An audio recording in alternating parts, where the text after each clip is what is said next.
having assessed the patient for osteoporosis, having done the necessary investigation, and you have made your diagnosis of osteoporosis, then you need to treat.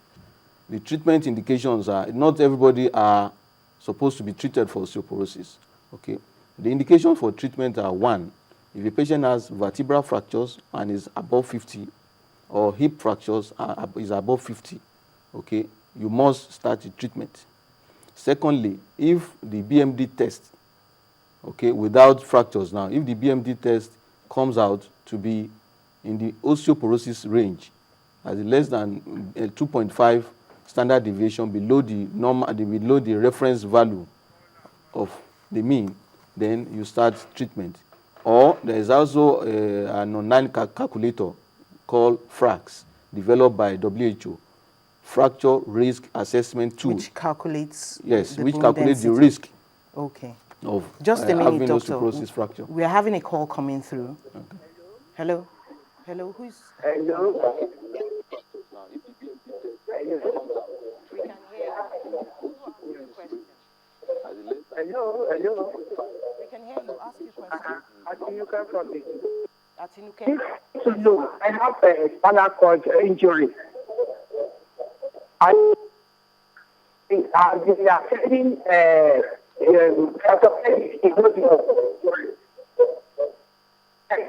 I've been asking to use calcium. But that calcium is interacting with my hypertension medicine. I want to know whether there is an alternative, something for me to use instead of calcium. Thank you, Atinuke. We got your question, and the doctor will respond. Did you get that? Yeah.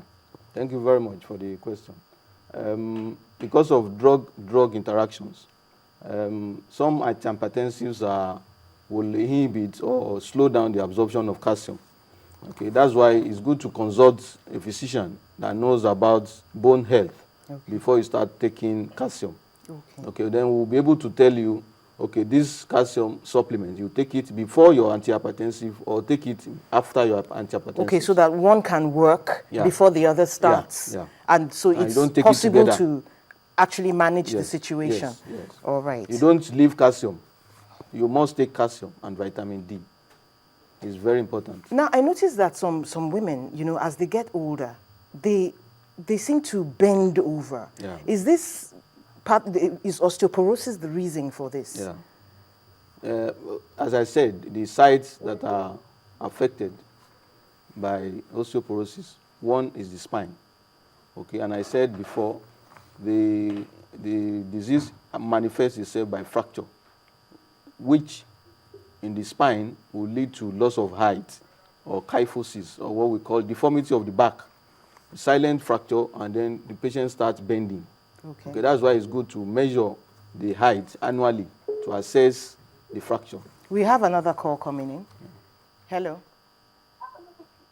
Hello. Hello. Hello. Good afternoon. Good afternoon. Who is speaking? Fatima. Please, let's have your question. All right. I want to ask Dr. John the kind of varieties of food that are rich in vitamin D that you can use to. But then I also want to ask him, can we give an 11-month-old baby supplements of calcium and vitamin D? Thank you very much. That was pretty clear. Yeah, thank you very much for the question. You can give 11-month-old child supplements of calcium and vitamin D. Okay, the younger the patient, the more amount of calcium you should take. The younger, the more. Younger and the older. Okay. These two categories of people must take more than enough calcium to complement the. Is there such a thing as an overdose? No. The body will throw off whatever excess. Yeah. But you need to consult a physician to be able to assess. Okay. Because some other medical conditions will predispose to high calcium in the blood stream. And once you take extra amount of calcium, it could lead to kidney stones. Okay. It's good to consult physician before you start taking the calcium or vitamin D supplement. Then the other question, is what are the foods, Foods, that yes, are rich rich in in calcium. and vitamin D. Okay, thank you very much. Egg yolk is rich in vitamin D. And then oil-rich fish, mackerel, tuna, salmon are all viable sources of vitamin D. And then for calcium, yogurt, cheese, milk, and then green leafy vegetables are also good sources of vitamin D and calcium. Thank you so much, Dr. Ojudu. You're It's welcome. on this note that we have to call it a day. Yeah. Thank you so much for coming to Health Matters. And thank you out there so very much for being with us on the show. I am Mary Alale Yusuf. Let's meet again another time. Have a great day.